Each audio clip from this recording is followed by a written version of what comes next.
All right. Welcome to the next episode. As you can see, I kind of got a jump start on the next side of the project here, which involves installing the 5/8 vent line, 1/4 inch fuel line, 1.5 inch fuel filler line. You can also see I've applied some bilge paint. Let me show you what I used. So, total boat, total bilge, epoxy paint. Only makes sense because it's going to be an area where there is potential for oil and grease over time. So, decided to cover this area to give it that little bit extra added level of protection. You notice too, right above where the hydraulic lines can leak, it's got some protection on that side as well. So what we're going to do today, as we're preparing to put the fuel lines in, we're going to go ahead and get everything nice and cleaned up.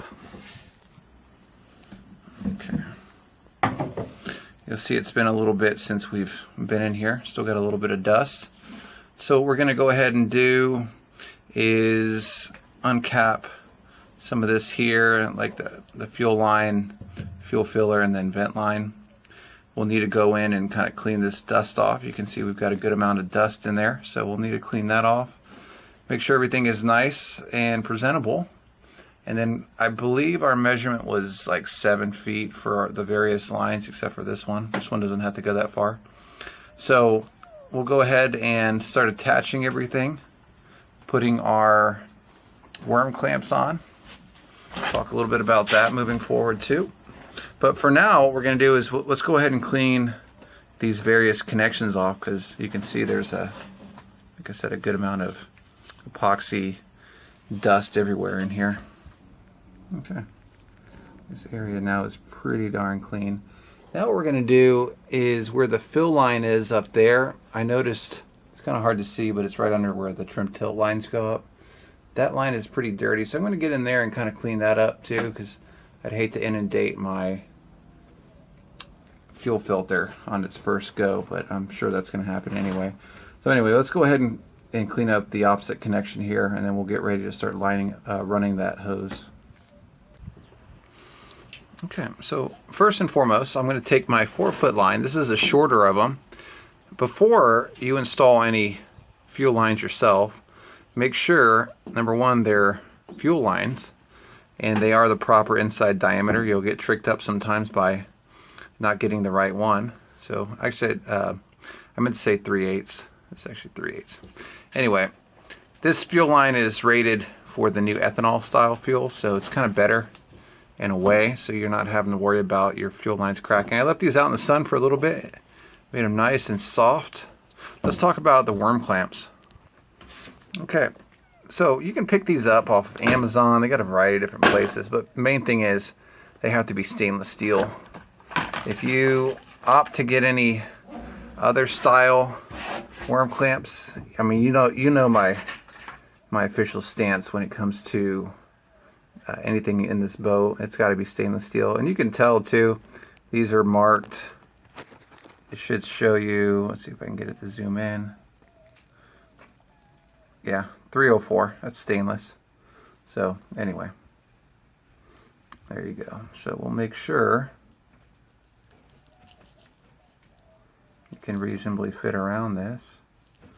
Maybe go to the next size. Which of course, this one may be just right. And it's not. Okay. Well, we're going to go ahead and use this guy, and we'll go ahead and run it through our little access hole, attach it to the fuel line. You also want to make sure you cap off one of these sides, because you don't want to have anything getting in there and clogging up your setup here. So let's go ahead, unplug this little cover we put on, I forgot what episode, and we'll run it through the little access hole and kind of just leave it hanging over there. Alright, before we get to the fuel filler line, take a look here. You can see I doubled up. I mean, after all, you get a whole entire box full of these stainless steel, why not double it up, right? Plus, one thing that I noticed, and it's probably the accumulation of leaks and stuff over the years, this whole entire fuel piece up here was just completely covered with oil and old gas, or who knows what. It's probably from, you know, various leaks and whatnot over time. So something as simple as doubling up your clamps, why not? This one right here, shoot, I may even triple up, because it came with so many clamps. Let's see, these are actually a little bit different brands. Oh, this one will actually, yeah, I got enough to double up. So I'll go ahead on this one. These are a little bit bigger quantity. These go up to 2 inch, obviously, since we're using an 1.5 inch line. So yeah, I'm going to double these on each side for the fuel filler line. But yeah, it's definitely a no-brainer because of you know, this is living under the floor, so you don't want leaks and stuff to happen from underneath. Anyway, trick here is leave these out in the sun for a little bit, because they are kind of not so rigid, and once you leave it out in the sun, it kind of softens up a little bit, makes it a little bit easier to move. So let's put this fuel filler line, I'm going to run it from there. I'll reach under here, grab it, and then seat it in place here, and we'll leave the excess out here. All right, so let's go ahead and feed it through just like we did with our fuel filler line, and hopefully we got hopefully it goes in pretty easy. Let's give it a try.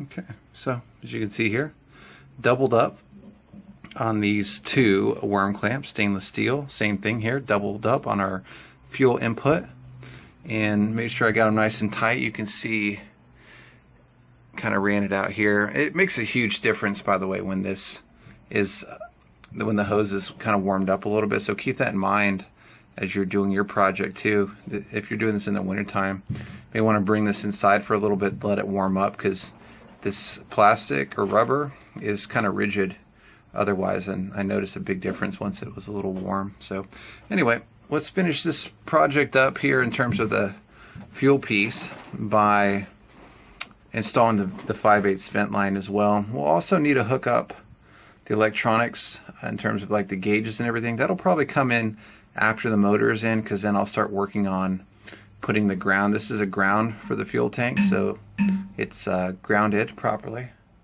and that actually gets grounded to, I believe, the cap. The fuel cap is where this was grounded originally, but I may ground this into the boat in general. It's probably not a bad idea. So anyway, yeah, I'll probably ground the fuel cap and the tank itself, so this will have a good ground. Anyway, we'll do that afterwards. Any kind of electronics, I'm going to wait until after I get the motor put in. So with that, let's go ahead, take this out. This looks nice and clean. Let's go ahead and finish up that 5/8 line in place here. Okay. So our 5/8 vent line doubled up, 1.5 inch fuel filler line doubled up as well and tightened down pretty significantly, and our fuel input to the motor also tied down. What we'll do now, so we don't get any kind of miscellaneous worm clamps in there, is we'll tighten that up, well, put it in place. And now let's take these various lines and attach them. I know the fuel filler line, we're going to measure that out. We're going to run it to the right of that engine mount, and then we're going to use our little fancy DeWalt here to cut it. And we'll make sure we get it to run right along the transom and then come straight up. And then same thing with the vent line. I'll probably do the vent line first, just so I know we can maybe like use that as a template for how much we're supposed to cut, because if we cut this, at least the fuel filler line, too short, you're kind of screwed there. So I think this is probably going to be the best route to go. But anyway, let's go ahead and change positions here and get closer to that side. I'll go ahead and pull this line down here. That's kind of where it's going to go, by the way. So same thing with this fuel filler line. I'll get this in a better position. Alright, and I'm going to wire tie or zip tie these together so it looks a little bit more presentable. Once everything's said and done, they'll be tied up like this, so it'll look real nice. Alright, anyway, let's go up here. You can see where the vent line is and the fuel fill line is up there. I cleaned both of those up already. And we'll go ahead and measure out just enough to go in there. So we'll start with the vent line first. Okay. No, not too crazy. But just doubled it up just like I did with the other ones. And it looks like it's just amount, you know, just the right amount of length. So no issues there. Let's go ahead now and talk about the fuel filler line. This one's going to be a little bit heavier, less maneuverable, so we'll talk about it a little bit more. So you can see I got the fuel filler line routed up just like I do with the vent line, but the problem with the fuel filler line is it's pointing the wrong direction. So it's like, how do you guesstimate how much you're going to need without physically turning it the other way? So that's what's going to get kind of tricky. I may cut it a little bit long, like way back here, just so I can kind of flip it around and position it how I think it should go, and then maybe cut it again. So anyway, you're going to need because the fuel filler line, it has metal in it, so you're going to need something. I like to use this because it's like a little mini bandsaw. If you got a hacksaw will do it, will work too. But yeah, keep that in mind when you're trying to cut this thing, because it'll end up cutting uneven if you just try to cut it with a pair of scissors or something. But you actually won't be able to go all the way through because of the metal that's in there. So anyway, I'm probably going to go ahead and cut it just like randomly, like right there, where it's a little bit longer than normal, just so I can maneuver. Because right now there's still another 6 feet behind here. So let's go ahead and do that first so we can maneuver this thing like normal. Okay, so after a few tries, I got it measured just about right, actually. Alright, so just be kind of careful once you get this cut, you don't hit yourself with it. It's kind of hard to snip that off perfectly because it'll start to unravel the rubber a little bit. But anyway, what we got is, we're going to put it in there, but it looks like it's just a right amount of length there. I think that's good. There's also enough room to put the trim tilt pump around these lines and fit up against this part of the transom. And we're going to make up a piece of marine plywood to stick up because the transom is just too shallow right here. So we're going to need to raise it up a little bit to allow it to bolt the trim tilt pump up there. That'll be coming next in the next video. I may add it to another one because there's not really much to mounting the trim tilt pump. So anyway, let's go ahead and get our 2 worm clamps attached here, and then we'll work on putting this in place and getting it attached. Okay, one of the things that I opted to do, I know I said I wasn't going to do any wiring before, but I wanted to zip tie some of the pipes, the tubes together here, and I was like, I can't do that without also allowing the ground wire to go into it, because I would have then had to zip tie it yet again. So I went ahead and soldered the connection together. I got a little sleeve down here that I'm going to slide over this just like so, and then I'll finish wire tying that up. This way it has a ground. Okay, you can see it, it's good and wired. What I'm going to go ahead and do is I will go ahead and zip tie this last little piece, trim up that last zip tie, and that's going to be pretty much it. I'll probably tie these two, the vent line against this one, just so it looks a little bit cleaner. What do you think about that? Pretty snazzy. I get pretty crazy with zip ties sometimes. I like to keep everything organized. So, looks pretty good. You see where the ground wire goes to. I'll finish hooking up the sending unit here probably pretty soon. But that is it on that. I'll probably also need to actually ground that to something, and I'll do that afterwards. But at least we got the two lines connected here from the tank to the filler hose. So that's going to do it for this episode. What I'll probably do now is run some marine adhesive around this edge and sink some screws in here. Like I said, I'll have a seat sitting over top of this so it'll have access to it.